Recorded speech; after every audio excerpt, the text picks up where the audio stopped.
Good morning, everyone. Good morning, bolo. Okay. Welcome to our first lecture of the your Safe Foundation Business Law Journey. यहाँ पे आज से हम properly आपका business law start करने वाले हैं. Before going ahead, let me know about you कि have you completed your 11th 12th और you are just in 11th और you are doing your graduation. फिर मैं मेरे बारे में बताती हूँ. एंड यस, ग्रेजुएशन में you have completed your 11th 12th. Okay, May is your attempt ना. ओके, तो आपका नाम क्या है सर? रौनक. रोनित. ओके, पुणे से हो? पुणे से. जनसित. चंदसित. Okay. Odisha. Okay. And first year हो गया ग्रेजुएशन मोड. मैं अभी बीएमसीसी कॉलेज से हूँ, हम्म. दिग्विजय नाम है। और पापा मतलब डिफेंस में, तो मतलब वो मैं नहीं था प्रॉपर, लेकिन डिफेंस में थे तो मैं पिछले 10 साल से राजस्थान में। राजस्थान में. ओके. सो ग्रेजुएशन. हाँ। ओके. तो मतलब आपकी अटेम्प्ट में अटेम्प्ट है. So how many month remain? Okay, इसके पहले पढ़ा है?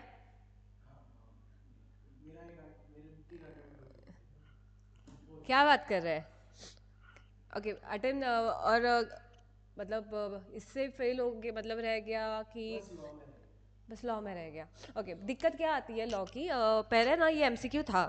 तो एमसीक्यू था तो गोले गोले भरना था तो मज़ा मज़ा हो जाती थी, आया नहीं आया. बट अभी ना सीए फाउंडेशन लेवल को ये थेरोटिकल दे गया है. मतलब एक पोर्शन आपका है जो एमसीक्यू कवर करेगा, but still you have a chance to score the marks. At the same time एक मेजर पोर्शन आपका जो है वो क्या है, कितने मार्क्स का है?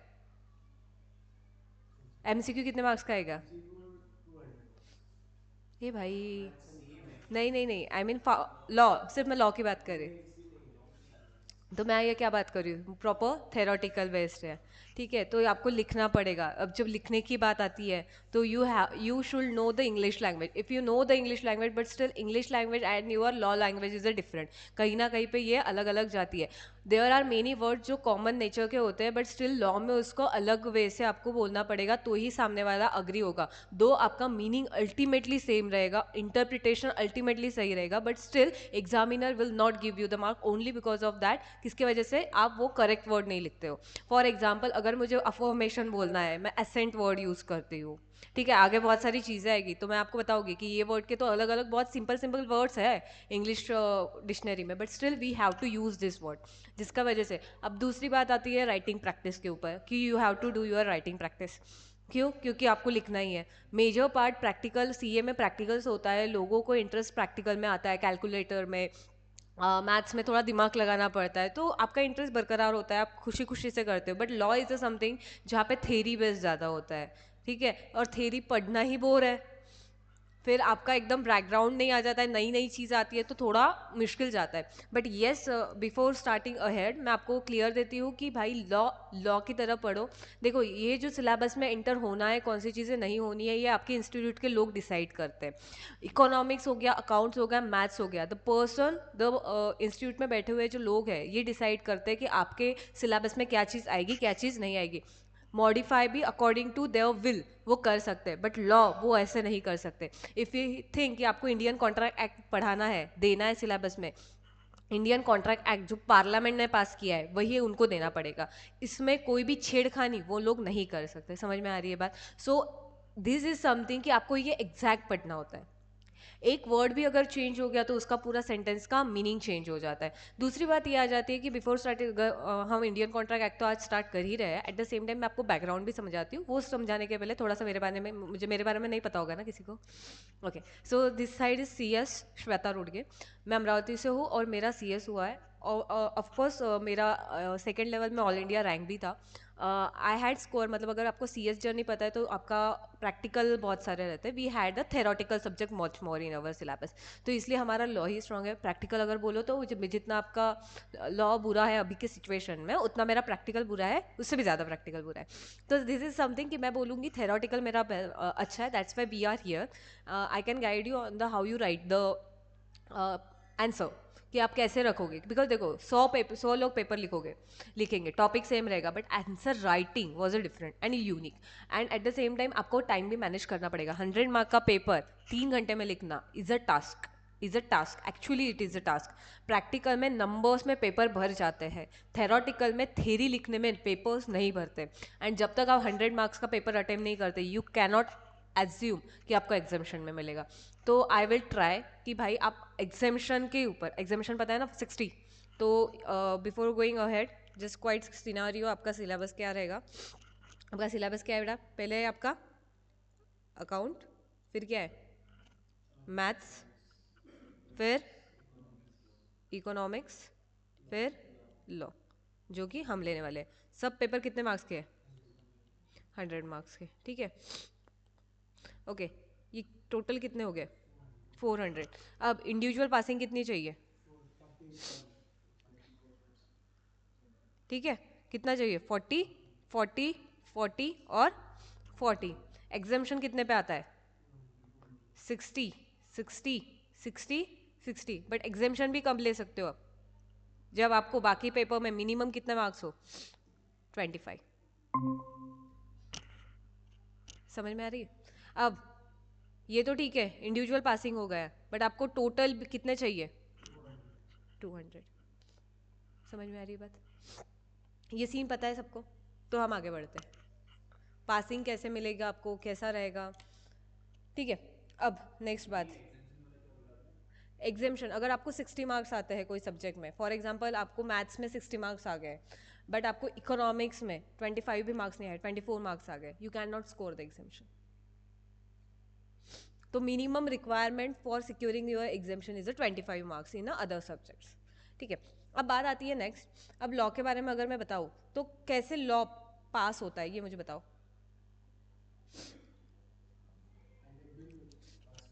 यस, तो मैं ऐसा बोलूँ, एक सेकेंड मुझे ये बताओ, फर्स्ट प्रॉब्लम अराइज होती है, कुछ तो भी प्रॉब्लम होती है, उसको सॉल्व करने के लिए we need some solution.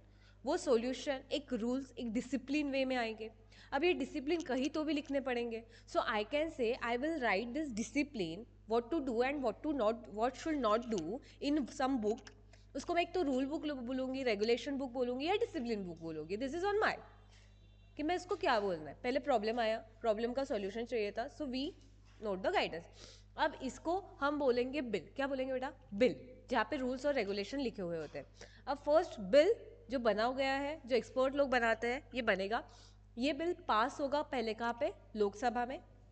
if Lok Sabha have the majority, it will pass. After that it will be circulated to the राज्य सभा। राज्य सभा में अगर ये पास हो गया तो ये कहाँ पे जाएगा? प्रेसिडेंट के पास जाएगा, और प्रेसिडेंट इसके ऊपर अपना हरी झंडी बता देगा। जिस दिन प्रेसिडेंट अपना ऑटोग्राफ इस बिल के ऊपर करता है, दे देता है, ये बिल कन्वर्ट हो जाता है किसमें? लॉ, और we can say the act. When we write the any acts name, तो हम बात करते हैं उसका every first letter should be in the capital. बात पता है? तो अगर आपके नोटबुक में हेडिंग डाल दो बिजनेस लॉ,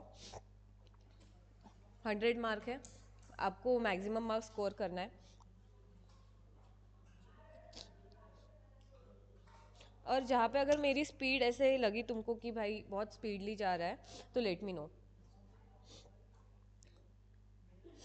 देखो सबसे पहले क्या होता है, प्रॉब्लम अराइज होती है। प्रॉब्लम के लिए we need what? Solution. Solution in form of rules, regulation,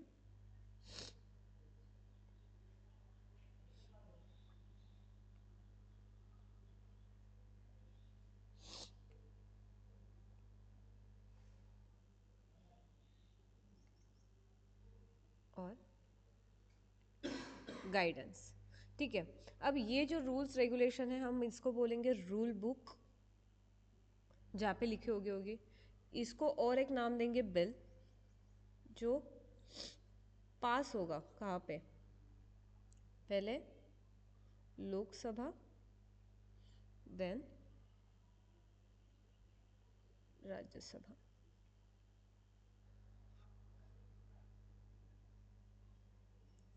once passed,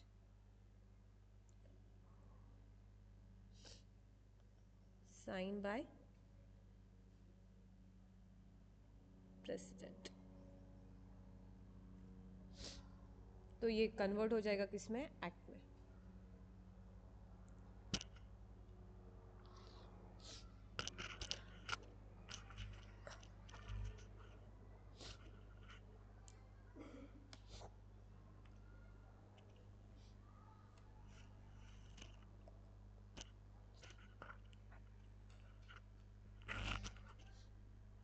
okay, Indian contract act है जो हम बात कर रहे हैं अभी, हमारे जो सिलेबस में है, इट इज़ 1872 जितना मुझे याद है। तो क्या ये 1872 है? तो क्या 1872 before the independence, before the parliament, before the constitution, when we say the act have passed, जब पार्लियामेंट में वो पास हो एंड प्रेसिडेंट की सिग्नेचर मिले, बट वैन जब पार्लियामेंट ही नहीं था, जब प्रेसिडेंट ही नहीं था, तब से ये लॉ बना हुआ है, तब से ये कानून बना हुआ है। तो तब की प्रोसीजर क्या थी? तो हम बात कर रहे हैं इसके पहले प्रेसिडेंट नहीं था तो कौन था? तो तब था गवर्नर जनरल। ठीक है, ये लोग साइन करते थे, ये लोग पास करते थे। अब ये सारी चीज़ें तब होती थी, अब हमने उसको कंटिन्यू किया हमारे पार्लियामेंट में, उसमें प्रेसिडेंट की साइन की, और एज इट इज़ लॉ जो तब का था वो हमने कैरी आउट किया, कैरी फॉरवर्ड किया हमारे अपकमिंग। क्या मैम इसमें अभी भी देखो मैम, एनवायरमेंट तो चेंज होता है, सिचुएशन चेंज होती है, at the same time we have to change the law also. तो क्या अभी हमारे पास अथॉरिटी है? हाँ, अगर गवर्नमेंट को लगता है, पार्लियामेंट को लगता है कि भाई ये लॉ में कुछ चेंजेस हमको ज़रूरी है इनबिल्ड करना, तो क्या वो ला सकते हैं? Yes. What is the procedure? Same, expert लोग बैठेंगे, अमेंडमेंट्स लाएंगे। अमेंडमेंट्स मतलब changes we will bought in our existing act, changes लाएंगे, लोकसभा में पास होगा, राज्यसभा में पास होगा, प्रेसिडेंट का असेंट मिलेगा and it will be applicable.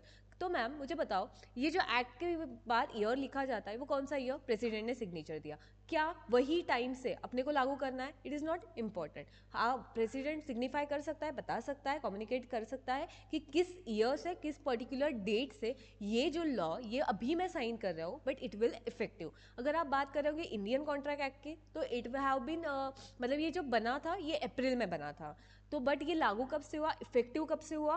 1 सितंबर से हुआ। तो आपको आगे पढ़ेंगे इसमें कि ये सारी चीज़ें क्या लिखी हुई है यहाँ पे। ठीक है, समझ रही है आपको बात? तो भाई effective date and form date can be the different. ये बात समझ में आ रही है?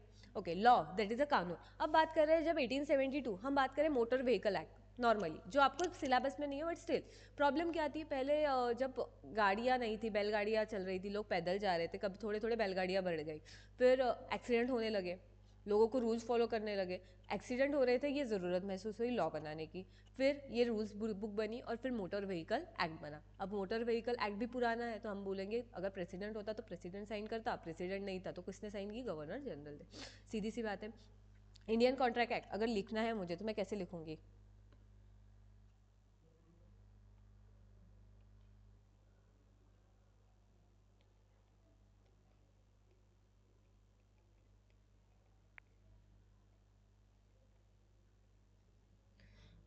क्या मैंने सही लिखा? सही लिखा भाई। ओके, फर्स्ट ये तो ईयर, ये जो ईयर लिखा है, इस ईयर को क्या बोलेंगे हम? Year of commencement. कमेंसमेंट को नॉर्मल इंग्लिश में स्टार्ट भी तो बोल सकते हैं, but can we use the word start over here? No, we have to use what? Commencement. क्या बोलेंगे बेटा? कमेंसमेंट। अब ये ईयर कौन सा है? कमेंसमेंट, जहाँ पे प्रेसिडेंट ने अपना एसेंट दे दिया, एसेंट बोले तो उसके हरी झंडी बता दी। ठीक है, अब what do you mean by the act? अब ये एक एक्ट है और ये एक एक्ट है, दोनों का अलग अलग मीनिंग है। क्या मीनिंग है? This act and this act. Above act is a set of rules and Yes, regulations being this is a followed. rules, this is regulation, this is section, this is subsection, this is clause, this is sub clause. Ma'am क्या लिख रहे हो आप? बताऊंगी। And this act signified what? Action. What? ये pen सही नहीं है, ब्लैक ही ठीक है। ठीक है, क्या बताता है ये? एक्शन। अग्री? मुझे बताओ, क्या आपको पता है what do you mean by rules, what do you mean bye regulation, section, sub section, clause and sub clause? इनके बारे में जानकारी है? सुना है वर्ड? आपने तो सुना है, आपने सुना है? सुना है। Okay, when we say when we say the act, this is a book proper। ठीक है, एक बुक। अब इसमें मुझे पर्टिकुलर टॉपिक अगर लिखना है तो मुझे, मैं क्या करूँगी? नंबरिंग करूँगी, 1 2 3 4। फॉर व्हाट नंबरिंग किस लिए करते हैं हम लोग? हम प्रॉपरली फास्ट आइडेंटिफाई कर ले कि मुझे किस टॉपिक के ऊपर, किस पेज नंबर के ऊपर पहुंचना है, जस्ट फॉर इजियर अंडरस्टैंडिंग के लिए। तो सेक्शन भी ऐसे ही बने गए हैं, नंबर्स को ही हम सेक्शन में डिवाइड कर दिए हैं उन्होंने, कितने सेक्शन है, कितने टॉपिक है। अब ये टॉपिक के भी अंदर टॉपिक होते हैं, that is a sub section. सब टॉपिक के अंदर भी होते हैं क्लॉज, उसके भी अंदर होते हैं सब क्लॉज, ठीक है। ये एक टॉपिक है, उसके आजू बाजू की बहुत सारी चीज़ें होती है, रूल्स, उसमें भी कुछ चीज़ें होती है, दैट इज अ रेगुलेशन। तो अगर मैं बोलूँ ये है पूरा एक्ट, इसमें के कुछ टॉपिक के ऊपर मुझे बात करनी है, that is what, section. Topic के भी सब टॉपिक में आएंगे तो उसको क्या बोलेंगे ma'am? How I will identify this? तो ये सेक्शन है क्या सब सेक्शन है? आपके एक्ट में प्रॉपरली लिखा रहेगा। फॉर एग्जाम्पल कोई भी एक्ट में ना सेक्शन नंबर 2 बात करता है डेफिनेशन के बारे में, तो मैं बात कर रही हूँ section number 2 of Indian contract act talk about the definition. For example मैंने बोला ऑफर की डेफिनेशन, तो सेक्शन नंबर 2 ऑफर। अब मुझे प्रॉपरली ऑफर के बारे में और चीज़ बात करनी है, कंसिडरेशन। तो अगर फॉर एग्जांपल सेक्शन 2 सबसेक्शन 1 बात कर रहा है, अब इसके भी अंदर का टॉपिक बात करना है, सेक्शन 2 सबसेक्शन 1 क्लॉज ए, उसके भी अंदर का बात करना है, section 1 subsection 1 clause A sub clause B. समझ में आ रहा है? This is a section, this is a subsection, this is clause, this is sub clause. इसमें रूल्स भी होते हैं, अलग होते हैं, रेगुलेशंस भी होते हैं, आर्टिकल्स भी होते हैं, शेड्यूल्स भी होते हैं, वो हम आगे चल के देखेंगे।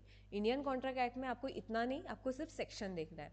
But when we jump on the companies act, जो आपका कोर रहेगा और आपके फ्यूचर में भी आपको हेल्प रहेगी, उस मतलब ज़्यादा इंपॉर्टेंट उसके ऊपर रहेगा। तो when I will start that, मैं आपको properly ministry of corporate affair, that is MCA, ठीक है, ये बॉडी है हमारी जो सारे एक्ट का उनके पास रहता है, तो इनसे हम डाउनलोड करेंगे और इनसे मैं आपको बताऊंगी how the act signifies.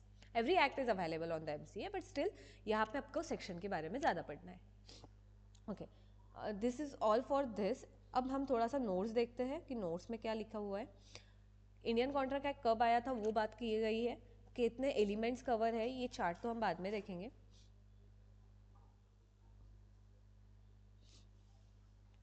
Contract law before Indian Contract Act. To understand the contract law before the Indian Contract Act 1872, we should understand the journey of contract law during the different time period. In the ancient and the medieval time, there was no specific law for a contract. उन्होंने बात की है कि भाई देखो मैं आपको story बताऊँ क्या, ये अगर पढ़ना है तो ये बाद में पढ़ लेंगे हम, पहले मैं स्टोरी बताती हूँ हुआ क्या था। 18th सेंचुरी में क्या हुआ था कि पहले इतना लोग बिजनेस नहीं कर पा रहे थे, कमर्शियल एक्टिविटी इतना नहीं करती थी। ओके, क्योंकि लॉ नहीं था, लॉ की ज़रूरत भी उनको महसूस नहीं पड़ रही थी, क्योंकि अन्न वस्त्र निवारा में सब लोग खुश थे। उसके बाद थोड़ा टाइम आगे बढ़ा, फिर लोगों को ज़रूरत लगी कि भाई नहीं बिज़नेस करना चाहिए। कुछ लोग थे वो खुद से इनिशिएटिव लेके बिजनेस करते थे। बिजनेस करने के बाद ऐसा आ जाता था, पता है मनुष्य जाती है, फ्रॉड होने के चांसेस मतलब कितने गहरे हो जाते हैं आपको पता ही है ना। तो वही आ जाता था कि बिजनेस कर रहे हैं, कुछ लोग सफल हो जाते थे, कुछ लोग बिजनेस करते करते उनके साथ फ्रॉड हो जाता था। Eight the same time fraud होने के बाद उनको रेमेडी नहीं मिलती थी क्योंकि लॉ ही नहीं था। फिर अब जो लोग खुद से इनिशिएटिव करते थे उनका मॉरल डाउन हो जाता था, क्योंकि भाई बिजनेस करने के लिए क्या लगता है, धन, धन सेविंग करनी पड़ती थी। अब तब तो सेविंग की मतलब धन की कमतरता तो थी ही थी। तो हम बात कर रहे हैं कि ऐसा अगर कोई खुद से आके रिस्क ले रहा है और रिस्क लेने के बाद उसके साथ धोखाधड़ी हो रहा है, उसको रेमेडी भी नहीं मिल रहा है, तो क्या अब दूसरे लोग मोटिवेट हो पा रहे थे क्या? नहीं, अब मोटिवेट नहीं हो पा रहे थे। इसका असर इनडायरेक्टली डायरेक्टली किस पे हो रहा था, हमारे कंट्री पे हो रहा था। बिकॉज कंट्री इज मतलब economic condition of every country is depend upon the how businesses grow in that country. Government को ये बात समझी कि भाई लोग बिजनेस करना चाहते हैं, but there is a risk factor कि उनको लग रहा है कि अगर मैं बिजनेस करता भी हूँ ना और मेरे साथ कुछ धोखा हो जाता है, मेरे पास कोई रेमेडी भी नहीं है। किस वे से आप मुंह उठा के जाओगे ना कि ये मेरे साथ गलत किया, वो बोलेंगे कहाँ लिखा है कि मेरे को सजा होगी अगर मैंने ऐसा किया तो। दैट्स वाई गवर्नमेंट थॉट कि भाई अब अपने को लॉ बनाने की ज़रूरत है। प्रॉब्लम अराइज हुई, प्रॉब्लम को सॉल्यूशन करने के लिए गवर्नमेंट ने सोचा कि अब हमको कुछ तो भी गाइडेंस, जो जो ऐसे कुछ ट्रांजैक्शन करेगा उसको ये रूल्स फॉलो करने पड़ेंगे, ये गाइडेंस फॉलो करने पड़ेंगे। तो भाई गवर्नमेंट ने क्या किया, गवर्नमेंट में एक रूल बुक बनाई, और वो रूल्स किसको गवर्न करती थी, एक्ट को। कौन सा एक्ट को, कमर्शियल एक्टिविटीज़ को। भाई मैम एक्टिविटी कौन सी, ऑफर प्लस एक्सेप्टेंस, मतलब क्या, ये तो अग्रीमेंट हो गया, कुछ चीज़ें हो गई, but at the same time मैं बात क्या कर रही हूँ यहाँ पे, कि अगर कोई भी पर्सन कोई पर्टिकुलर ट्रांजैक्शन जो गवर्नमेंट ने स्पेसिफाई किया है, क्या बोली मैंने, स्पेसिफाई किया है, every transaction have not cover here, only specified business commercial transaction, जो गवर्नमेंट बोलता है कि ये कवर है वही कवर होगा, वही इसमें इसके अंदर आप चैलेंज कर सकते हो। तो एक नोट दी गई कि क्या सही है और क्या गलत है। अगर कोई गलत चीज़ें करता है तो उसको यहाँ पे रेमेडी मिलेगा, जिसके खिलाफ गलत होता है तो उसका यहाँ पे क्या मिलेगी, रेमेडी मिलेगी। अब क्या हुआ, इससे लोग खुद से बिजनेस करने आने लगे, क्यों, क्योंकि उनको पता है अगर मेरे साथ कभी गलत हो गया तो मुझे रेमेडी मिल सकती है, बिकॉज अभी मेरे हित के लिए लॉ बन चुका है। समझ में आई बात। तो ऐसे इसका जन्म हुआ इंडियन कॉन्ट्रैक्ट एक्ट 1872 का। इससे फिर हमारे बिजनेस को ग्रो मिली। ओके, टाइम टू टाइम हमको लॉ में चेंजेस लाने पड़े, because we know English language कैसी है हमारी, उसके अनेक मतलब निकलते हैं। We have to specify every words meaning, जैसे जैसे केस आएगा उसके लैंडमार्क केसेस भी बने हुए हैं, तो अपने को वो सारी चीज़ें देखनी है। तो आपको इसका बैकग्राउंड समझा कि कैसे इंडियन कॉन्ट्रैक्ट एक्ट ने जन्म लिया। ओके, ऑनलाइन वाले लोग, अच्छा ये तो कट हो गया क्या,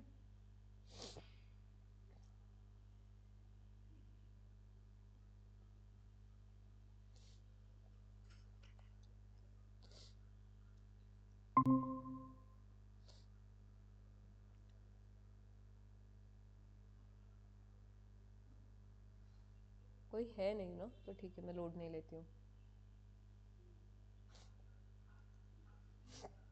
Okay, next. For this purpose, generally different source of Hindu law like Vedas, Dharma Shastra, Smritis, श्रुतिज, ये सारे ये हमारे बेटा पुराने हिंदू लॉ है, एकदम पुराने। जो हम बात करेंगे, जो जब हम पंडित वगैरह थे, इन्होंने कुछ शास्त्र वगैरह बनाए थे, we have to accept that, वो थे। बट इनको भी वो लोग सीरियसली नहीं लेते थे, because there is no punishment over there, is is social where referred which gave a vivid description of the law similar to the contract in those time. During the period, Maurya's contract were in the form of a bilateral transaction which were based on the free consent on all the term and the condition. उसके बाद मौर्य का time आया, बात आ रही है वहाँ पे कौन से ट्रांजेक्शन कवर किए गए, बायलैटरल, दोनों तरफ से होने चाहिए, पता है ना, यूनिलैटरल बायलैटरल दोनों तरफ से होने चाहिए। जो फ्री कंसेंट मतलब बंदूक के नोक पर वाला नहीं, खुद की मर्जी से आप एंटर हो रहे हो किसी ट्रांजैक्शन में, ठीक है, दोनों पर्सन ट्रांजैक्शन में इंक्लूडेड है, इन्वॉल्व है, एट द सेम टाइम दोनों भी अपना क्या दे रहे हैं, फ्री कंसेंट दे रहे हैं। समझ में आ रही है सर हो? Okay, this is the history, not relevant at more. During the Mughal, ये भी हिस्ट्री है, during the Mughal rule in India contract were govern by the मोहब्बल, कौन सा लॉ है, Mohammedan law of the contract. In this law Arabic word क्या है वो, एक्ट, अक्त, अक्त, अक्त is known as a contract, अक्त बोलते हैं उसको, which means conjunction. In the same way word इजाब, when some कोई अगर उर्दू होता है यहाँ पे तो he knows better this word, इजाब was used to the proposal and the कबूल, कबूल कबूल एक्सेप्टेंस, ठीक है। The formation of a contract according to the Islamic law does not require any kind of formality, यहाँ पे कोई भी फॉर्मेलिटी की जरूरत नहीं थी। The only requirement is the express consent of both the parties in the same thing same sense. मतलब क्या बोला गया है कि अब जो मैं बोल रही हूँ उसी टाइम पे, पहले देखो वेदास थे, शास्त्रा थे, उसके बाद मोहम्मद का टाइम आया, वी नो मुगल्स ने रूल्स किया, फिर मुगल लॉ आया। मुगल लॉ के हिसाब से क्या था, इनका जो मुगल लैंग्वेज में है या इनके उर्दू लैंग्वेज में कुछ अक्त को हम बोलेंगे क्या, कॉन्ट्रैक्ट, नॉट रिलेवेंट, बट मैं बता रही हूँ जस्ट फॉर द जीके। अक्त को बोलेंगे कॉन्ट्रैक्ट, और इजाब बोले तो मैं प्रपोज कर रहा हूँ, दैट इज अ ऑफर दे रहा हूँ। अगर ऑफर दिया, सामने वाले ने एक्सेप्ट किया तो कबूल है, कबूल है, कबूल है, वी नो ना, कबूल है शादी में बोलते हैं कबूल है, कबूल है। तो दिस इज अ समथिंग। तो ये मुगल वाला टाइम था, अभी भी हमारा कॉन्ट्रैक्ट एक्ट ने जन्म नहीं लिया। Hindu law basically different from that English law, हमको पता है। Hindu law actually the compilation of a numerous custom. We know Hindu में कस्टम्स की कितनी वैल्यू है, and work. Smritikaras who interpreted and analyzed Veda developed the various aspect of the Hindu law. अभी भी Hindu law है क्या? अभी भी मुस्लिम लॉ है अभी भी, बट यस उसकी प्रायोरिटी हमारे फॉर्मल लॉ से कम ही है. According to Hindu law, minor, intoxicated person, old man, handicapped cannot enter into a valid contract. क्या अभी भी यही है? इसको ही हमने चीज़ें उठाई है. माइनर कॉन्ट्रैक्ट में एंटर नहीं हो सकता, उसके एक्सेप्शन है. ठीक है, इंटॉक्सिकेटेड पर्सन हो गया, एक ओल्ड मैन हो गया, इनके हिसाब से ओल्ड मैन तो अभी भी कॉन्ट्रैक्ट में एंटर हो सकता है if he is a mentally stable. Handicapped person can not enter, but क्या handicapped also enter? Yes, he can enter. According to Narada Smriti, someone age up to the 8 year is considered as a infant. अभी हमारी definitions अलग होते हैं. Age from 8 year to 16 year beyond, sorry, boyhood and after the 16 year competent to enter into contract. अभी क्या है हमारा 18 होता है मेजर होने के लिए. ये तब का है, ये हिस्ट्री है ऑलमोस्ट. कोई एक रीड करो यार, during the British period. During the British period, before the advent of the Indian Contract Act, English law was applied in the presidency towns of Madras, Bombay, and Calcutta. Under the Charter of 1726, issued by King George to the East India Company. If one of the parties of conduct is from either of the religion or other is from other religion, then the law of the defendant is to be used. This was followed by the presidency towns, but cities outside the presidency towns, the matters were solved on the basis of justice, equity, and good conscience. The procedure was followed till the Indian Contract Act was implemented in India.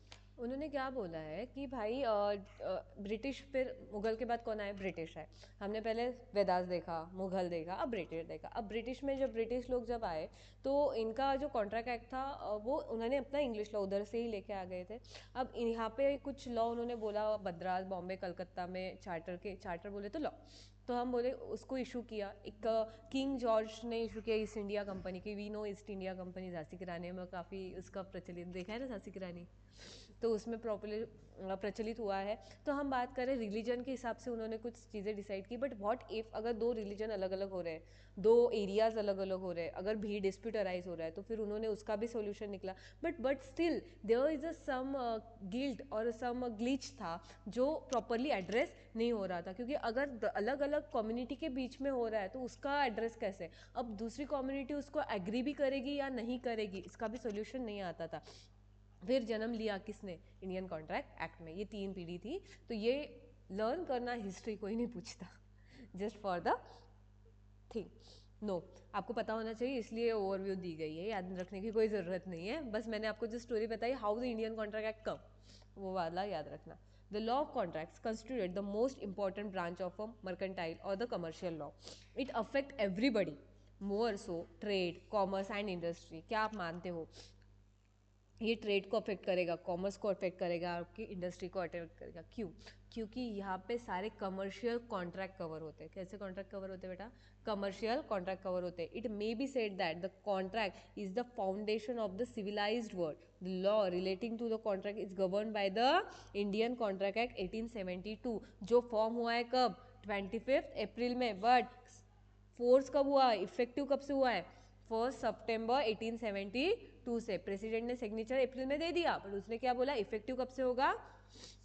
1 सितंबर से. ठीक है, तो हम बात करें यहाँ पे इसका स्कोप क्या है? इसमें ट्रेड आएगा, इसमें कॉमर्स आएगा, इसमें इंडस्ट्री भी आएगा. हर टाइप का कमर्शियल कॉन्ट्रैक्ट इसमें हम कंसिडर करेंगे. बट क्या यहाँ पे कमर्शियल कॉन्ट्रैक्ट तो कंसिडर होगा, क्या यहाँ पे सोशल कॉन्ट्रैक्ट, क्या यहाँ पे डोमेस्टिक कॉन्ट्रैक्ट कंसिडर होगा क्या बेटा? नहीं होगा. क्यों? क्योंकि यहाँ पे स्पेसिफिकली बात की गई है किसके बारे में? ट्रेड, इंडस्ट्री और कॉमर्स. किसके बारे में? Trade, industry, commerce. The preamble to the act. Preamble बोले तो क्या होता है बेटा? प्रियम्बल बोले तो ऑब्जेक्टिव. ये एक्ट आया क्यों है? ठीक है, that it is an act to define. Preamble क्या है इसका? ये आया क्यों है? कुछ चीज़ों को डिफाइन करने के लिए, कुछ अमेंड करने के लिए, कुछ पार्ट लॉ का किसके रिलेटेड बात करेगा? जो कॉन्ट्रैक्ट के रिलेटेड. मतलब ये एक्ट आया ही इसलिए किसके लिए? कॉन्ट्रैक्ट को रेगुलेट करने के लिए, कॉन्ट्रैक्ट को गाइड करने के लिए, कॉन्ट्रैक्ट में अमेंडमेंट्स लाने के लिए. जो एक्सटेंड करेगा कहाँ पे? पूरे इंडिया में. आपको पता है including the state of the Jammu and Kashmir. जब अभी तो आर्टिकल 370 नहीं रहा, बट जब आर्टिकल 370 था तो ना बहुत सारे लॉ ऐसे थे, एक्ट ऐसे थे जो होल ऑफ इंडिया पे अप्लीकेबल थे बट जम्मू और कश्मीर पे अप्लीकेबल नहीं थे। That's why in every act they have specify कि ये एक्ट किसके ऊपर अप्लीकेबल है, किसके ऊपर अप्लीकेबल नहीं है। यू नो ना स्टोरी ऑफ 370? अगर नहीं पता तो भाई मूवी तो सब बता ही देती है अभी। The act mostly deal with the general principal and the rule governing the contract. यहाँ पे किसके बारे में बात करेंगे हम, कौन से प्रिंसिपल ऐसे, कौन से रूल ऐसे जो कॉन्ट्रैक्ट के बारे में बात करेंगे। ये ऑल्सो ये कितने पार्ट में डिवाइडेड है, तो हम बोलेंगे ये जो है ना, आ गया हमारा नोट्स, यस। हम क्या बोल रहे थे यहाँ पे कि ये फॉर्म कब हुआ, बोलो, 25 अप्रैल 1872 और इफेक्टिव, यस सर, यस 1872। मानते हो? ओके जब मैं बात कर रही हूँ ये चीज़ें हुई तो ये जो एक्ट है ये हमारा, ये 2 पार्ट में डिवाइडेड है, जिसमें कुछ सेक्शन कवर होंगे और कुछ सेक्शन, यहाँ पे हम जनरल कॉन्ट्रैक्ट के बारे में बात करेंगे और यहाँ पे हम स्पेशल कॉन्ट्रैक्ट के बारे में बात करेंगे। वो पेन थोड़ा स्लाइड हो रहा है यार, तो ओके यहाँ पे I think 1 to 75 sections cover होंगे और बाद में एल सेक्शन कवर होंगे। देखो बात आ रही है 2 पार्ट में डिवाइडेड है। 1 to 75 section will be the first part, that is the general principle और general principle contract, general contract के बारे में बात करेंगे। और बात के जो 125 टू 38 सेक्शन है वो आपके स्पेशल काइंड ऑफ कॉन्ट्रैक्ट से डील करेंगे। यहाँ पे स्पेशल काइंड में आएगा आपका indemnity, guarantee, bailment, pledge and agency. Ma'am ये सारी चीज़ें क्या होते हैं, ये सारी चीज़ें अपने को एक एक यूनिट में पढ़ना है। क्या होता है बेल, हाँ वो अभी आपके सिलेबस में नहीं दिया है ठीक है, वो है, मतलब ऐसा नहीं है वो नहीं है, वो है बट आपके सिलेबस में नहीं दिया है, ठीक है। If you want to still read तो फिर आप कॉन्ट्रैक्ट में दे दूंगी आपको कॉपी पढ़ने के लिए, बट आई डोंट थिंक कि किसी को इतना इंटरेस्ट होगा पढ़ने में, ठीक है। तो आपके syllabus 1 to 75 and this are the चीज़ें बाकी की। तो हम बात करें ये स्पेशल काइंड ऑफ कॉन्ट्रैक्ट है जो आपके स्पेशली एक एक यूनिट में डिवाइड करके दिए गए हैं और आपको वो आगे पढ़ना है, क्योंकि हमारा इंडियन कॉन्ट्रैक्ट एक बहुत बड़ा चैप्टर है और इसमें हम पहले जनरल चीज़ें से, जनरल प्रिंसिपल से बात करेंगे जो ओवरऑल अप्लीकेबल है, एट द सेम टाइम कुछ स्पेसिफिक एंड स्पेशल चीज़ है वो उसके ऊपर अप्लीकेबल होंगे। Okay, as a result of increasing complexity of a business environment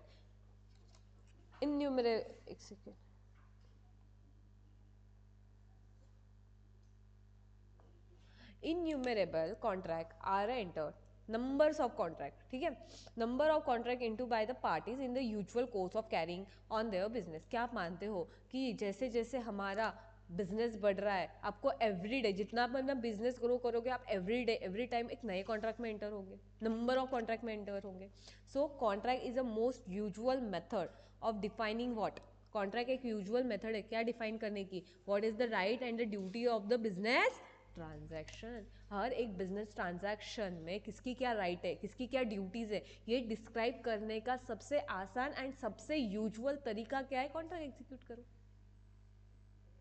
हम दोनों को कुछ चीज़ करनी है, कॉन्ट्रैक्ट एग्जीक्यूट कर, जिसमें प्रॉपरली डिफाइन रहेगा क्या तेरा राइट है, क्या तेरी ड्यूटीज है, क्या मेरी राइट है, मेरी ड्यूटीज है। अगर उसको हम फॉलो करते हैं वेल एंड गुड, अगर इसको आप कभी भी बीच रास्ते में धोखाबाजी करके निकल जाते हो तो I have right to sue you in the court. So this is something, this branch of law is different from other branches of law in a very important aspect. It does not prescribe so many rights and duties which the law will protect and enforce. Instead, it contains what? Number of limiting principles subject to which parties may create a right and duties themselves। मतलब उन्होंने क्या बोला है, ये आपके ऊपर barrier create नहीं करता है, ये लॉ ऐसा बनाया है, मतलब बाकी के अगर लॉ बोलता है ना तो वो आपको बताएगा कि आप क्या कर सकते हो क्या नहीं कर सकते हो। ये लॉ आपको ये तो बताएगा ही बताएगा, उसके साथ ये ज़्यादा एम्फोसाइज किसके ऊपर करेगा कि आप किस किस वे से कॉन्ट्रैक्ट एंटर कर सकते हो, कैसे आपको सुरक्षित कर सकते हो। तो द इंडियन कॉन्ट्रैक्ट एक्ट 1872 कोडिफाइज मतलब सिंपलीफाई करता है, बताता है the legal principal legal principal जो आपके कॉन्ट्रैक्ट को क्या करते हैं, गवर्न करते हैं। लीगल प्रिंसिपल मतलब जिसको लॉ ने मान्यता दी गई है उसको आपको अडॉप्ट करना पड़ेगा। So act basically identify the ingredient of a legally enforceable. Legally enforceable मतलब क्या? हाँ, legally valid, but what do you mean by legally enforceable? जो मतलब लॉ के नज़र में करेक्ट है। लॉ ने जिसको मान्यता दी गई है, जिसका जो कहीं ना कहीं एक्ट में लिखी गई है वो बात।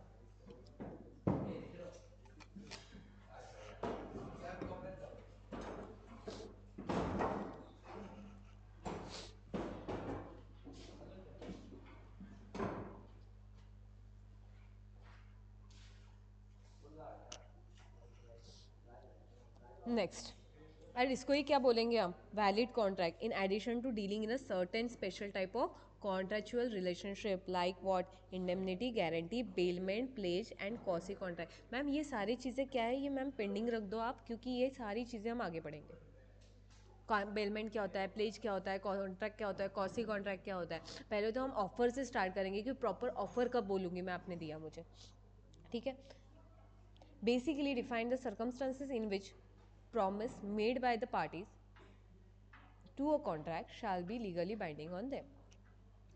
ये वर्ड याद रखना बस, प्रॉमिस, ये आगे बढ़ने वाले हैं। This unit refer to the essential of a legally enforceable, आवाज आ रहा है ना मेरा? Legally enforceable agreement, legally enforceable agreement और a contract is set of rules for offer and acceptance and revocation thereof. Offer, acceptance and revocation मतलब ये rules बताएगा आपको, रेगुलेशन बताएगा कैसे आप किसी और पर्सन को ऑफर दोगे, कैसा और पर्सन आपकी ऑफर को एक्सेप्ट करेगा, और अगर उसको एक्सेप्ट नहीं करना है, उसको रिवोक करना है, तो कैंसिल करना है, तो वो कैसे कैंसिल करेगा। तो ये सारी चीज़ें आपको यहाँ पे लिखी हुई मिलेगी। क्यों? क्योंकि भाई देखो, कैसे भी ऑफर दिया तो उसको ऑफर नहीं मानेंगे, कैसे भी एक्सेप्ट किया तो वहाँ पे एक्सेप्ट नहीं मानेंगे, कैसे भी रिजेक्ट कर दिया तो नहीं मानेंगे। एक प्रॉपर चीज़ें तो होनी चाहिए ना, तो वो कैसी चीज़ें हैं वो यहाँ पे लिखी है। It state inter circumstances where an agreement is avoidable. Voidable क्या होता है ये आगे देखेंगे हम चीज़ें, ये चीज़ नहीं पढ़ो आप अभी, आपको बस क्या पढ़ना है अभी कि ये चीज़ें गवर्न करेगा कि क्या चीज़ें सही है, क्या चीज़ें गलत है। ऑफर देना है तो कैसे दोगे, एक्सेप्ट करना है तो कैसे करोगे, और रिजेक्ट करना है तो भी कैसे करोगे। इतना ही यहाँ पे इंपॉर्टेंट है। अब हमारा मेन चीज़ें चालू होगी। अब तक हमने जो पढ़ा, एक नॉर्मली हमने इंट्रोडक्शन ही पढ़ा, which is not at much relevant for your exam point of view. हमने बस उसके आइडिया ली कि इंडियन कॉन्ट्रैक्ट आया कब से था, उसकी हिस्ट्री क्या थी, इफेक्टिव कब से हुआ, प्रेसिडेंट ने सिग्नेचर कब से लिया, उसमें क्या क्या पढ़ना है, रूल्स रेगुलेशन किस बारे में बात करते हैं, अलग अलग चीज़ें भी देखी हमने, कितने पार्ट में डिवाइड है, 2 पार्ट में डिवाइड है, कितने सेक्शन अभी पढ़ने हैं, कितना स्पेशल है, वो सारी चीज़ें हमने देखी। और इसमें क्या इंक्लूडेड है कि कैसे ऑफर दोगे, कैसे एक्सेप्ट करोगे, कैसे रिजेक्ट करोगे, इसके प्रॉपर प्रिंसिपल्स दिए गए जो आपको यहाँ पे पढ़ना है। अगर आप वैसे ही प्रिंसिपल फॉलो करते हैं तो आपके पास राइट है इस चीज़ को, कॉन्ट्रैक्ट को आगे चल के उसका बेनिफिट लेने का in the Indian contract act के तहत। ठीक है, एक बार ऊपर का गो थ्रू करो, then we jump to the what is a contract. ठीक है,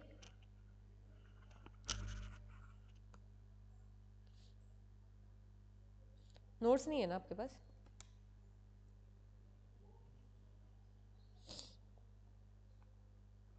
नोट्स मिली ही नहीं कि है कि नहीं लाई? मैं मिले मैं लाया नहीं।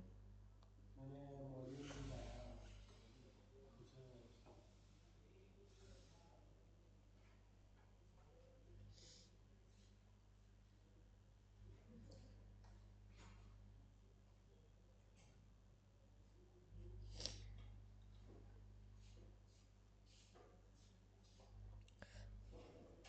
अब सबसे पहले मैं बात करूंगी अग्रीमेंट के ऊपर। मुझे बताओ, अग्रीमेंट का अगर सिंपली मैं तो जो 2 बच्चे बनाने हैं तो मैं बात करूंगी ऑफर प्लस, बट ऑफर भी कैसा होना चाहिए उसके ऊपर भी बात होगी, एक्सेप्टेंस भी कैसा होगा उसके ऊपर भी बात होगी, रिवोकेशन कैसा होगा उसके ऊपर बात होगी। बट सिंपली अगर मुझे अग्रीमेंट बताना है तो अग्रीमेंट कैसा होगा, एक तो कि कोई ऑफर देगा, कोई एक्सेप्ट करेगा। अब मुझे बताओ, कब मैं बोलूँगी ऑफर और एक्सेप्टेंस हो गया तो अग्रीमेंट हो गया? क्या हर अग्रीमेंट कॉन्ट्रैक्ट होगा क्या? क्या हर कॉन्ट्रैक्ट में अग्रीमेंट होगा क्या? तो क्या बोले हमने ये? कुछ तो भी अलग बोले। तो सुनो मेरी बात, तो अग्रीमेंट क्या होगा, मैंने आपको ऑफर दिया, for example I want to sell my water bottle to this person, आपका नाम भूल गई, Ronit. Shweta want to sell my water bottle to the Ronit. So Ronit you want to buy it, तो मैंने दिया offer, किसको दिया, Ronit, specific person को दिया। अगर रोनित ने मुझे बोला yes ma'am I want to buy it, तो क्या रोनित ने उसका एक्सेप्टेंस दिया? क्या ये एक प्रॉपरली कॉन्ट्रैक्ट की तरफ जाने वाला अग्रीमेंट है? जा सकता है, कमर्शियल नेचर का है ना, मैं कुछ कंसिडरेशन दे रही हूँ, वो मुझे कुछ कंसिडरेशन दे रहा है। What do you mean by consideration? तो इट्स मीनिंग रिटर्न बैक, मुझे कुछ तो भी मिल रहा है, रिटर्न बैक मतलब पहले मैं कुछ उसको दे रही हूँ, उसके बदले में मुझे कुछ मिल रहा है, which is called a consideration. Word meaning समझा? मुझे कुछ मिल रहा है, that is a consideration, but पहले मुझे कुछ देना पड़ेगा। what I am getting from him, मैंने बोला this bottle is for cost 100 rupees, तो I am selling this water bottle at rupees 100, तो मेरा कंसिडरेशन क्या होगा? 100 रुपीज़। इसका कंसिडरेशन क्या होगा? Water bottle. समझ में आ रहा है? पहले ये मुझे क्या करेगा? पैसा देगा, मतलब फिर मैं रिटर्न में उसको पैसा दूंगी, तो मैं पहले पैसा दूंगी, सॉरी मैं पहले बॉटल दूंगी और रिटर्न में मुझे पैसा मिलेगा। समझ में आ रही है बात? तो ये क्या होगा? Offer plus experience. दूसरी बात, आपके पापा ने बोला कि मैं आपको every month 500 rupees pocket money दूंगा, आपने बोला okay I am agree to take it. पैसों को ना बोलते हैं क्या? नहीं। 2 महीना पापा ने दिया, थर्ड मंथ पापा ने दिया ही नहीं, क्या आप पापा को कोर्ट में लेके जा सकते हैं? क्यों? क्योंकि पापा को कुछ कंसिडरेशन मिल रहा नहीं है और क्या होगा? और it is a social agreement. Social, yes, basically social nature का है। और कुछ बता सकते हो? लॉ के अंदर सोशल एग्रीमेंट्स करेक्ट होते हैं। ओके, आपका कुछ टिप्पणी? समझ रहे हैं ना हम क्या बात कर रहे हैं? किस टॉपिक के ऊपर बात कर रहे हैं सर हम? वही तो मतलब आपने पहले बोला कि पापा से आपका कोई एग्रीमेंट बना है, तो वो भी एग्रीमेंट नहीं बना है, एग्रीमेंट इज नॉट कंपलसरी कि आपका राइटिंग में हो अभी तो पापा ने बोला आपको कि मैं आपको एवरी मंथ पैसा दूंगा अगर तुम अच्छे से बिहेव करोगे, तो मिल गया कंसिडरेशन आपका, ठीक है। अगर तुम अच्छे से बिहेव करोगे तो आपको एवरी मंथ पॉकेट मनी मिलेगा।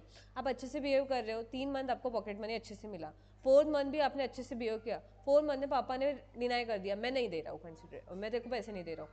अब आपको आ गई चिढ़, मैं तो अच्छे से बिहेव किया फिर भी पापा दे नहीं रहे, तो अब क्या करोगे आप? इंडियन कॉन्ट्रैक्ट एक्ट में क्या सहारा ले सकते हो क्या? नहीं ले सकते।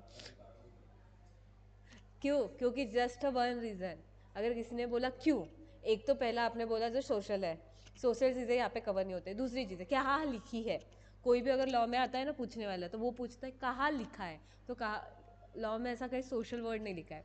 बट आप यही चीज़ें दिखा सकते हो कि इसके स्टार्टिंग में हमने जब पढ़ा था इंट्रोडक्शन में, तो कॉन्ट्रैक्ट एक्ट सिर्फ गवर्न करेगा किसके ऊपर? ट्रेड, कॉमर्स और इंडस्ट्री के ऊपर। समझ में आ रहा है बात? तो आप बोलोगे मैम ये जो बात है ना पापा और मेरी, ये ना कॉमर्स में आती है, ना इंडस्ट्री में आती है, ना बिजनेस में आती है, तो फिर मैम ये यहाँ पे कैसे आएगा? इसलिए आप क्या बोलोगे? इसलिए ये कॉन्ट्रैक्ट एक्ट में कवर नहीं होगा। समझा? तो यस, ऑफर एंड एक्सेप्टेंस होना इंपॉर्टेंट है। समझ में आ रही है बात? Next, the term contract is defined under section 2 subsection H of the Indian Contract Act 1872. Agreement enforceable by law. Contract बोलता है अग्रीमेंट प्लस एनफोर्सिबिलिटी, कॉन्ट्रैक्ट क्या बोलता है? Agreement plus enforceability. अब अग्रीमेंट क्या होता है? Offer plus acceptance. मैंने क्या बोला? Agreement is equal to offer plus acceptance. Okay, उसमें है प्रॉमिस भी है, कंसिडरेशन भी है, वो अब तक आगे देखेंगे प्रॉपरली वर्ड। अभी के हिसाब से क्या बोला मैंने? पहले अग्रीमेंट बनेगा, अग्रीमेंट कॉन्ट्रैक्ट बनेगा। अग्रीमेंट कॉन्ट्रैक्ट कब बनेगा? जब वो एनफोर्सेबल बाय लॉ होगा। जो मैंने पहला एग्जांपल दिया बॉटल का, क्या वो एनफोर्सेबल बाय लॉ है? यस। क्या मैंने पापा और बच्चे का एग्जांपल दिया, क्या वो एनफोर्सेबल बाय लॉ है? नहीं। अगर ऐसा होता तो आज तुम, मैं, हम सब लोग अपने मम्मी पापा को कोर्ट में लेके जाते, बट अपन लेके जा सकते हैं क्या? नहीं लेके जा सकते। वही रीज़न है बेटा। कॉन्ट्रैक्ट में 2 एलिमेंट आते हैं, एक अग्रीमेंट आता है और दूसरा क्या आता है? Enforceability by law. अगर ये आगे अग्रीमेंट क्या होता है ये हम देखते हैं पहले। The term agreement, section 2 subsection E, every promise or every set of promise forming a consideration for each other.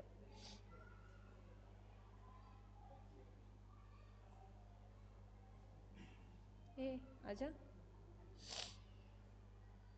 इसको ना मैं आपको लिखवाती हूँ, ये ये आप लिखो, तब तक मैं आपको आगे का लिखवाती हूँ। एक प्रॉपर इक्वेशन बनेंगे सबके।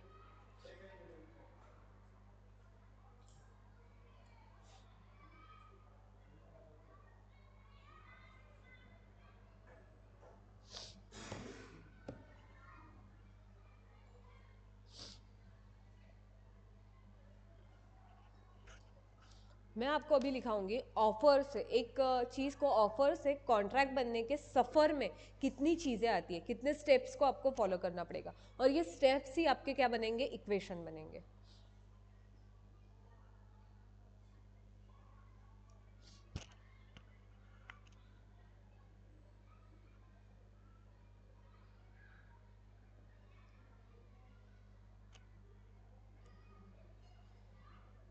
डन।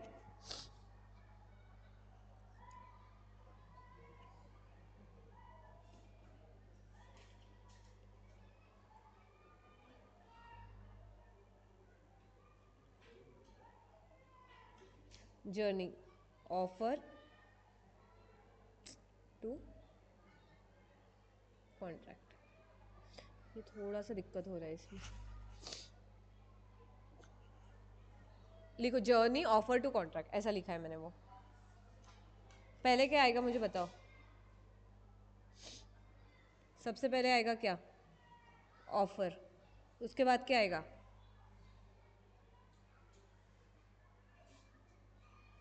फिर एक्सेप्टेंस, ओके। अब ऑफर अगर एक्सेप्टेंस हो गया तो क्या बनेगा, प्रॉमिस, ओके। अगर ये चीज़ है तो उसमें क्या होना चाहिए, कंसिडरेशन। कंसिडरेशन। इसमें बहुत सारी चीज़ें होनी चाहिए। हाँ वैसे होनी चाहिए, बट अभी तो हमको एक इक्वेशंस बनाने हैं, इससे हम बहुत सारे इक्वेशन बनाएंगे। अगर उसमें कंसिडरेशन है तो ये क्या बनेगा, अग्रीमेंट, अग्रीमेंट। अगर agreement enforceable by law, enforceable by law है तो क्या बनेगा, वो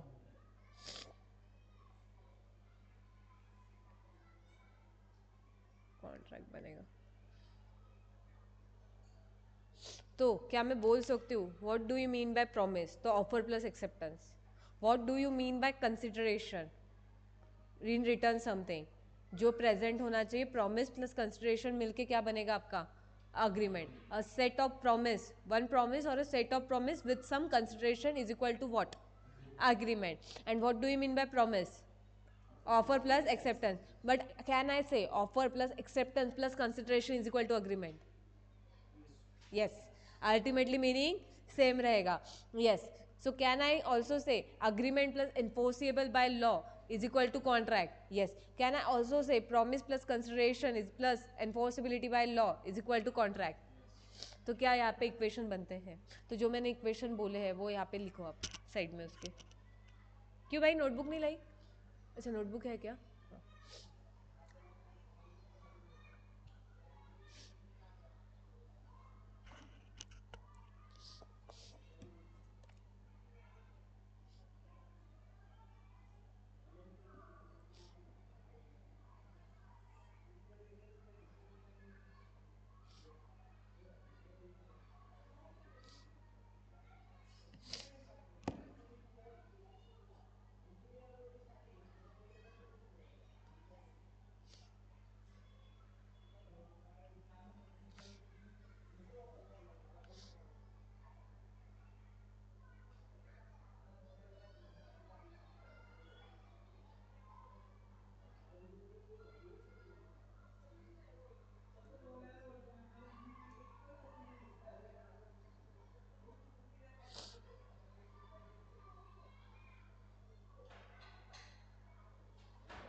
okay, what do you mean bye offer? तो ऑफर हेडिंग पुट करो और मैं जो बोलती हूँ वो लिखो.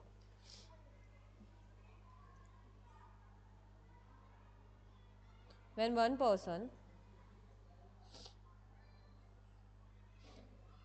when one person signifies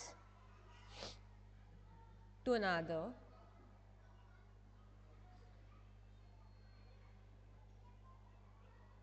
his willingness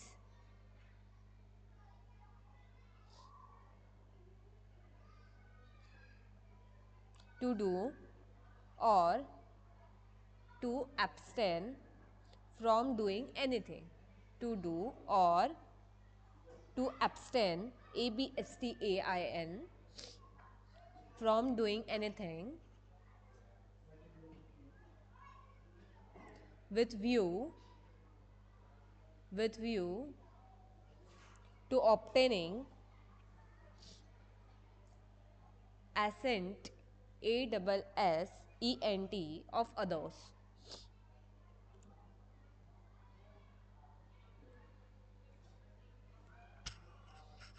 Assent of other to such act or abstinence, to such act or abstinence, abstinence,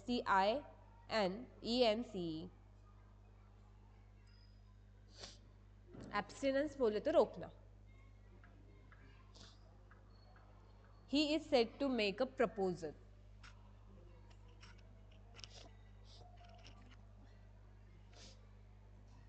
He is said to make a proposal.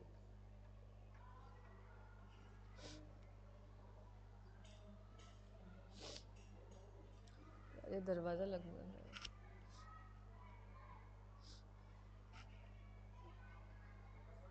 अंश, ये दरवाजा लगा दे बेटा. मैम ऑफर है प्रपोजल सेम ही है. Yes, almost.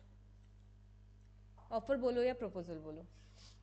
बात अब आती है फर्स्ट, ऑफर क्या होता है. तो जब कोई एक पर्सन दूसरे पर्सन को कन्विंस करने के तौर पे, कन्विंस करने के वे पे कुछ ऑफर देता है, प्रपोजल, उसका उद्देश्य क्या होता है कि सामने वाला पर्सन को उसको कन्विंस करना है. फॉर एग्जांपल, मुझे मेरी बॉटल बेचनी है, सेल करनी है, प्रपोज करनी है, ऑफर देना है, तो मैं क्या बोलूँगी, ये बॉटल मेरी है, अनयूज्ड है, ज़्यादा उसके ऊपर स्क्रैचेस नहीं है, ऐसा नहीं है, वैसा नहीं, अच्छी है.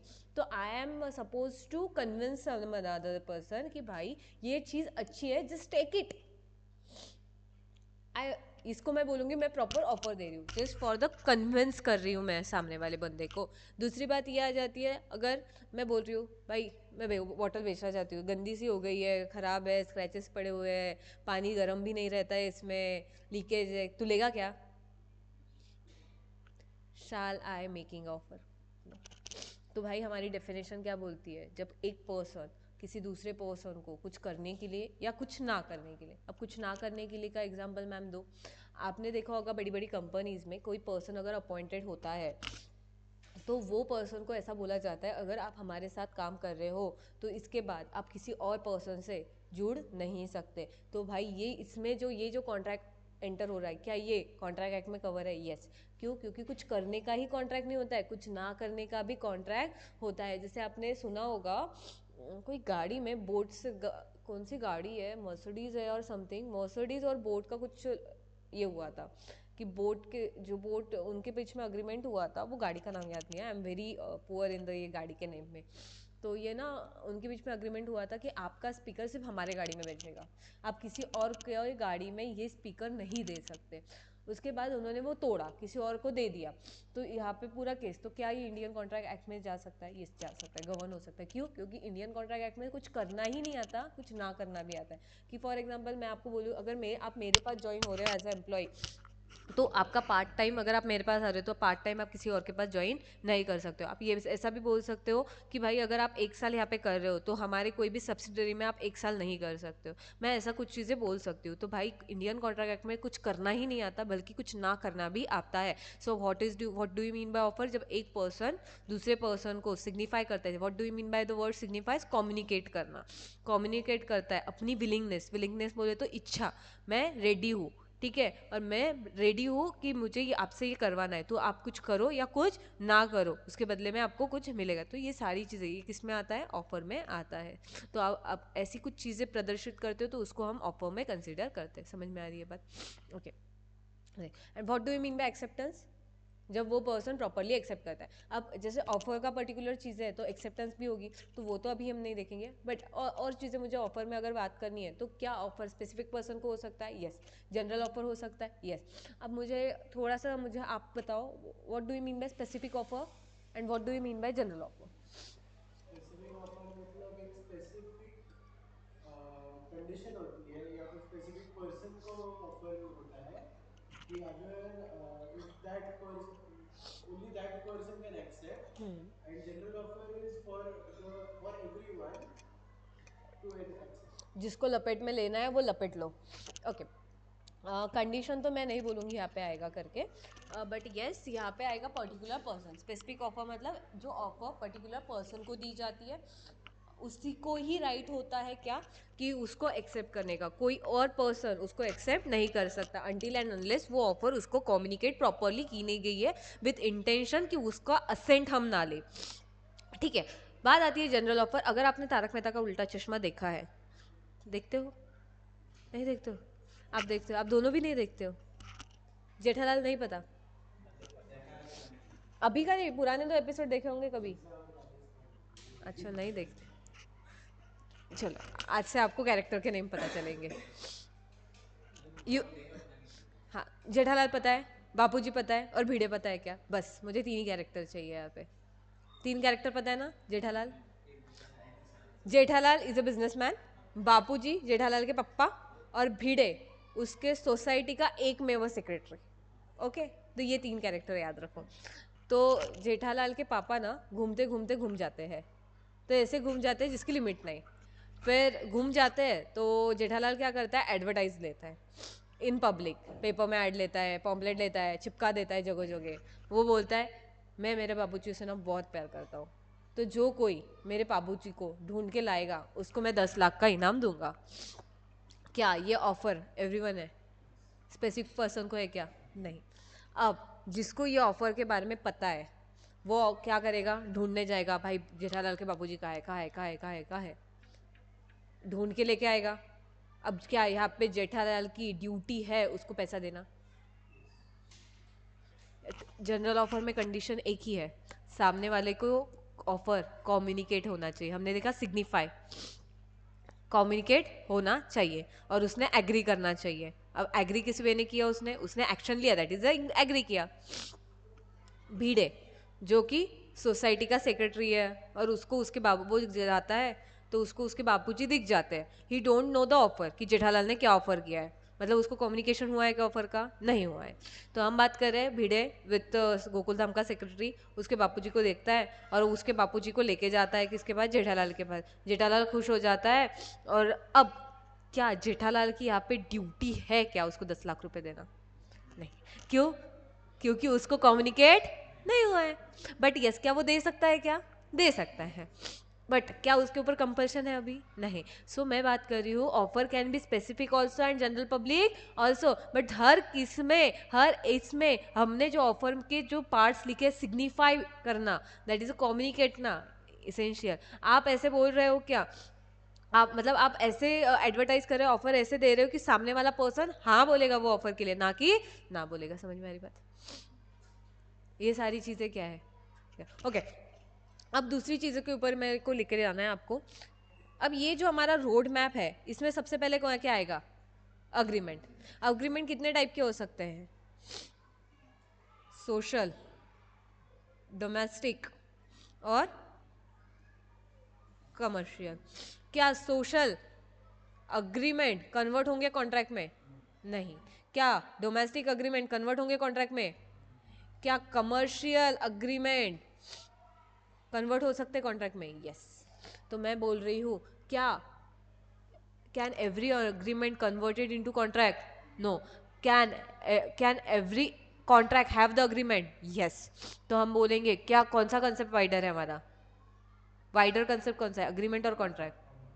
अग्रीमेंट इज, उसमें contract yes, agreement is wider. If I want to show you something, ये अगर है तो ये है हमारा अग्रीमेंट. क्या है बेटा? अग्रीमेंट. इसमें क्या क्या आएगा? सोशल आएगा, बट वो हमारे कॉन्ट्रैक्ट में नहीं आएगा. इसमें क्या आएगा? डोमेस्टिक आएगा, वो हमारे कॉन्ट्रैक्ट में नहीं आएंगे. बट इसमें जो कमर्शियल आएगा वो हमारे कॉन्ट्रैक्ट में आ जाएगा. समझ में आया? तो विच term is wider?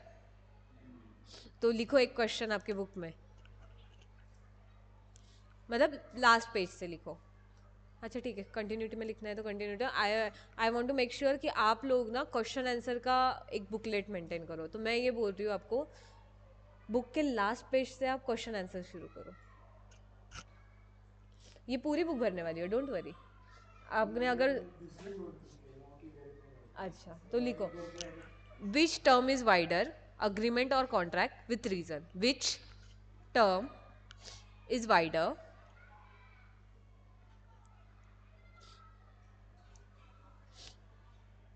which term is wider, agreement or a contract.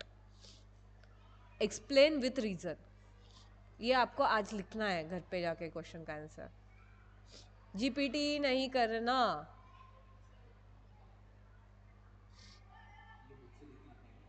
Book से लिख के देखो, समझो और खुद के लैंग्वेज में लिखो. मैं इजीली रीड कर सकती हूँ आपकी लैंग्वेज कौन सी है, गूगल की लैंग्वेज कौन सी है और चैट जीपीटी की लैंग्वेज कौन सी है.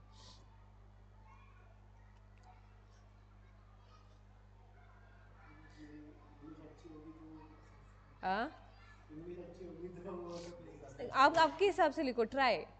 ओके. हाँ भाई, अगर आप भी से चैट जीपीटी यूज कर रहे हो तो आगे चल के बहुत धोखा होगा.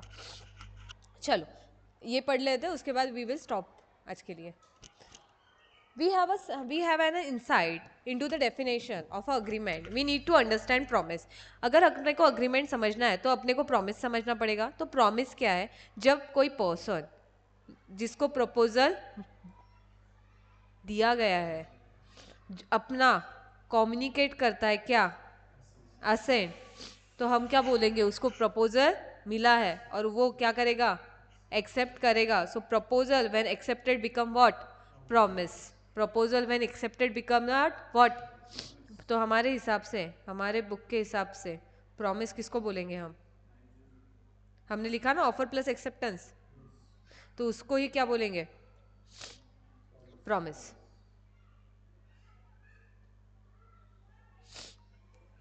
ऑफर को प्रपोजल लिख सकते हो आप, ऑफर को आप प्रपोजल भी लिख सकते हो, ऑफर भी लिख सकते हो. ठीक है. मैंने प्रपोजल किया गया आपने और सामने वाले पर्सन ने एक्सेप्ट कर दिया और वो सिग्निफाई हुआ, दैट इज अ कम्युनिकेट होना is important.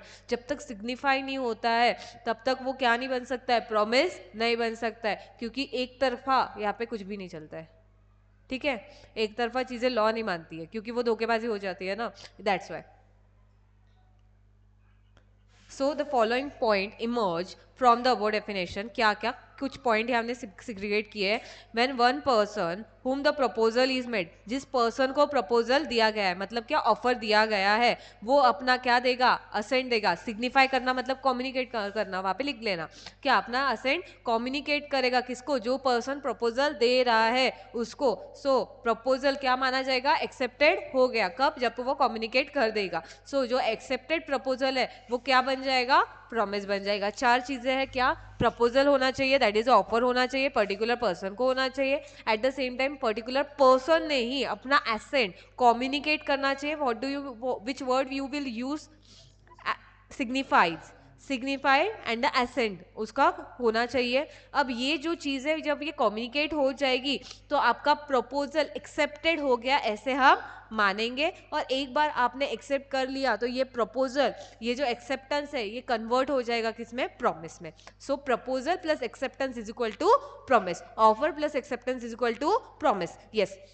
Thus, we say that agreement is a result of a proposal made by a party to the other party, and that other party gives his acceptance, and there too, of course, for a mutual consideration. Agreement is equal to offer, proposal plus acceptance plus consideration. So, promise plus consideration is equal to what?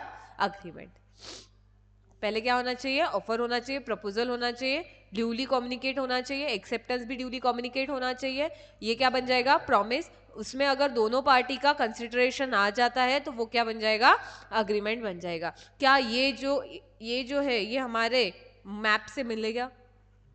अब इसको ही आप क्या कर सकते हो, properly लिख सकते हो अपनी लैंग्वेज में, तो आपका डेफिनेशन बन जाएगा अग्रीमेंट का। इससे आप अग्रीमेंट का डेफिनेशन बना सकते हो, प्रपोजल का डेफिनेशन बना सकते हो, एट द सेम टाइम आप किसका डेफिनेशन बना सकते हो, प्रॉमिस का भी डेफिनेशन बना सकते हो। तो आज हमने 2-3 डेफिनेशन ऐसे ही पढ़ ली।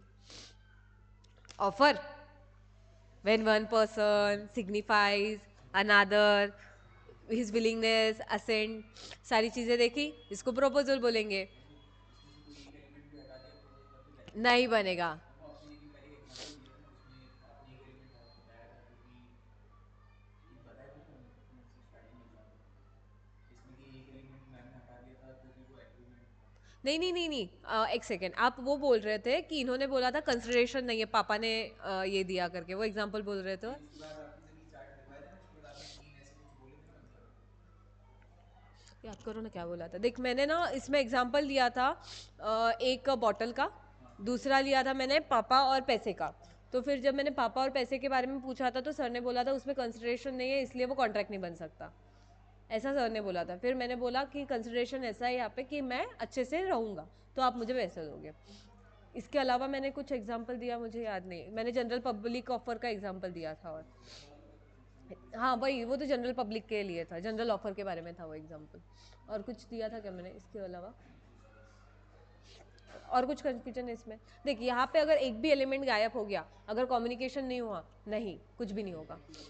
एक भी एलिमेंट गायब होगा तो आपका पूरा रोड मैप ही, मतलब आप समझो ये जो दिया गया है ना यहाँ पे मैंने आपको, ये पूरा ऐसे सीढ़ियाँ है और आपका पैर फ्रैक्चर है। एक भी सीढ़ी गायब हुई तो आप उसको लॉन्ग जंप नहीं कर सकते, क्यों, क्योंकि आपका पैर फ्रैक्चर है। तो फिर आप ऐसे समझो एक एलिमेंट यहाँ के गायब, आप कॉन्ट्रैक्ट तक पहुँच नहीं सकते। ऑफर से कॉन्ट्रैक्ट का पहुँचने के लिए आपको ये सीढ़ियाँ फुलफिल करनी पड़ेगी और आप हो पंचर। ठीक है, एक एलिमेंट गायब, कॉन्ट्रैक्ट गायब, आप कॉन्ट्रैक्ट एक्ट का सहारा नहीं ले सकते अगर कुछ गलत हो गया तो आपके इसमें। ठीक है, बहुत सारे एग्जाम्पल हम आगे पढ़ेंगे, वो हम कल देखेंगे। आज के लिए इतना। अभी का आपको समझा आज जो जो पढ़ा हमने, यहाँ तक कोई डाउट? मैम इसमें हम जैसे प्रपोजल क्यों नहीं है, प्रॉमिस क्यों नहीं है इसमें, किसमें? इसमें इसमें वर्ड प्रॉमिस क्यों नहीं है? हाँ, ऑफर प्लस एक्सेप्टेंस मतलब मतलब ही प्रॉमिस। मतलब उन दोनों को प्लस किया तो वो ऑटोमेटिकली वो ऑब्वियसली दैट्स वाई मैंने आपने इक्वेशन नहीं लिखे क्या जो मैंने लिखवाया है यहाँ पे? मैंने क्या बोला, देख सीधी बात है, ये इक्वेशन करना, offer plus acceptance is equal to promise. तो प्रॉमिस के अलावा हम ऑफर प्लस एक्सेप्टेंस लिख सकते हैं। And this is not compulsory you will write this, आप आपके हिसाब से लिख सकते हो, आपका डिस्क्रिप्टिव पेपर है। तो ये हर इक्वेशन है बेटा, ये जो है ना ये हम लिखवा रहे हैं, ये एक्सेप्ट इक्वेशन है। जैसे जैसे offer plus acceptance is equal to promise, तो मैं प्रॉमिस को ऑफर प्लस एक्सेप्टेंस लिख सकती हूँ, मतलब मैं प्रॉमिस की बजाय ऑफर प्लस एक्सेप्टेंस लिख सकती हूँ ना। समझ में आ गया? As it. ओके, यहाँ तक आई थिंक क्लियर है। एनफोर्सिबिलिटी क्या होता है ये कल हम देखेंगे, और बहुत सारी चीज़ें हम एग्जाम्पल देखेंगे, ये एग्जाम्पल भी इंटरेस्टिंग रहेंगे हमारे। ठीक है, तो एग्जाम्पल से बहुत से, Indian contract act is a set of example से ही सीखना है अपने को। ठीक है, तो आज के लिए इतना ही। आपका होमवर्क क्या है, आपको एक एक क्वेश्चन का आंसर लिखना है, जीपीटी नहीं करना है, बुक का कॉपी पेस्ट नहीं करना है, मन की लैंग्वेज से लिखना है। एट द एंड आपको इंश्योर करना है जो कि लॉ की वर्ड मैंने आपको बोला है यूज करने के लिए वो वहाँ पे आना चाहिए, बाकी लैंग्वेज आपकी रही वेल एंड गुड। ठीक है, चलो आज के लिए इतना ही, हम मिलते हैं कल। चलो बाय बाय बोलेंगे।